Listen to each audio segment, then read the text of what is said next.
Darklands Experiment, Chapter 3. After I had created the bombs, I had created thousands more. But I realized that they needed a bomb to rule all. So that's when I came up with the decision to give them the Bomb King. So I got some facial hair, a crown, and toy arms and legs. Let's see what would happen. One of the bombs I put in there, and I put on the chamber, and then it happened. I had created a new specimen, the Big Bomb. It knew how to speak. A royalty manner, may I mind you. However, later the King Bomb had to be locked up for safety reasons. They'd be put in large rooms, all of them, in this laboratory. Then I realized there were new creatures in this world. I thought to myself, what about the Koopas and Goombas? They needed a king, too. I never told Peach about this before. When I had suggested to her that the Koopas get a king, she disregarded, saying it was a horrible idea and that they deserved no king. I saw this as unimaginably cruel, not like her at all. So I asked her why she would think this. She said that I had created abominations of nature and that they would destroy me. I disregarded this by ending the meeting there and then, asking her politely to leave.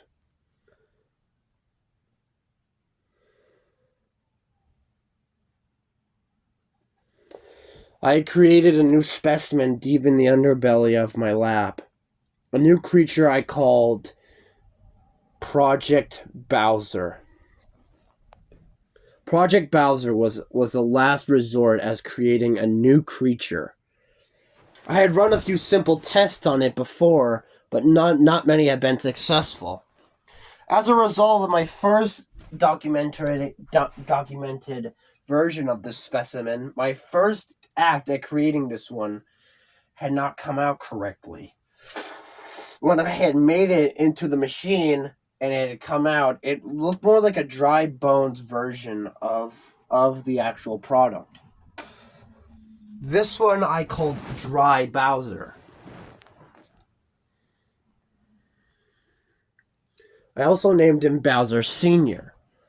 as a possible father figure to the actual Bowser. However, he was incredibly aggressive and would attack anyone that came near. We tested it with a few of the toads, but they were slaughtered.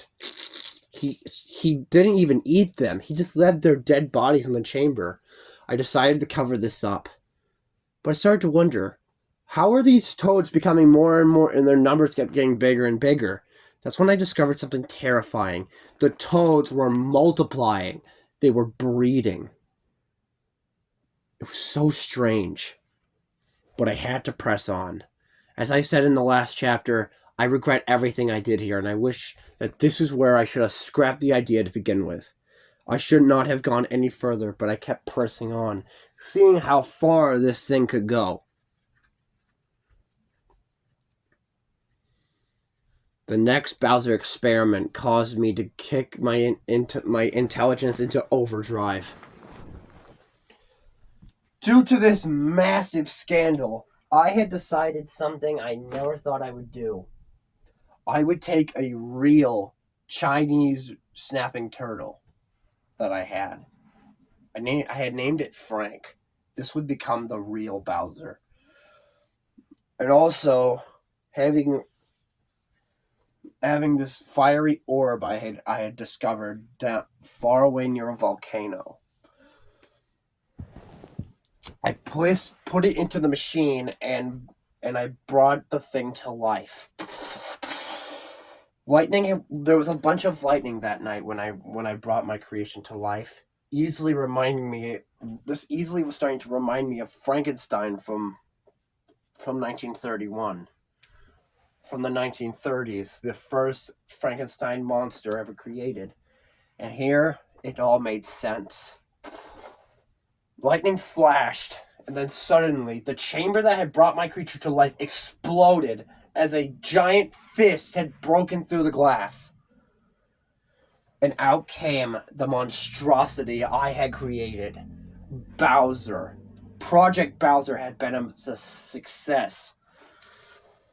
It had muscles upon his muscles, and it had armbands on him.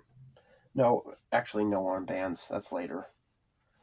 He looked like a regular turtle, but he was standing up, and on his shell were 4 rows of spikes. In the middle row, there were 4 spikes. On the left side were 3, and on the right 3, making the total of 10 spikes in total on his back. 2 large white horns protruding from some part of his head. A red mane and faux hawk.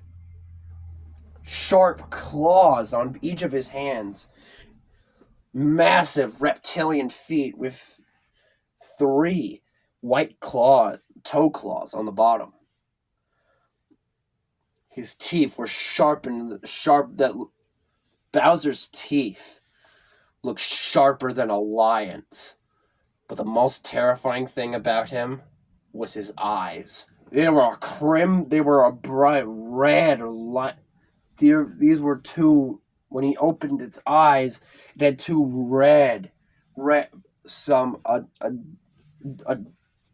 a bright red color of eyes, not blue ones like I had intended.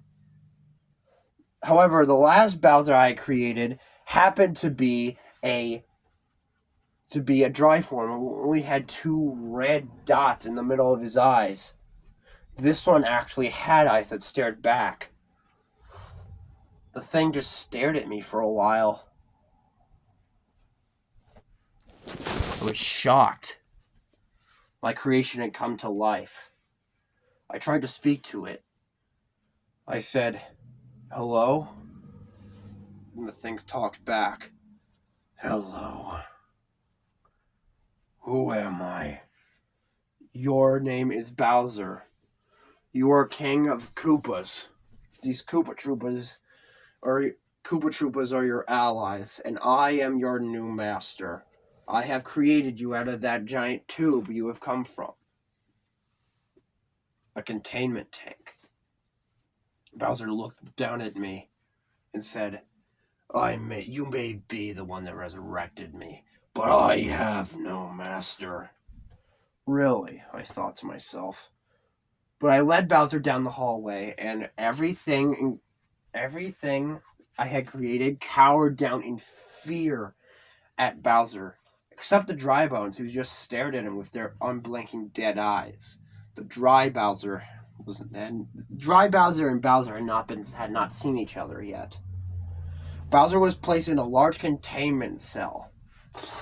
He didn't like it. He would constantly bang on the glass with his fists, occasionally running his claws against the glassy surface, probably trying to find an opening where he could escape. But he wasn't going anywhere. I decided I would show him to Peach tomorrow. And this is the end of my 3rd diary entry. Little did I know that this creation of Bowser would be the start of my downfall.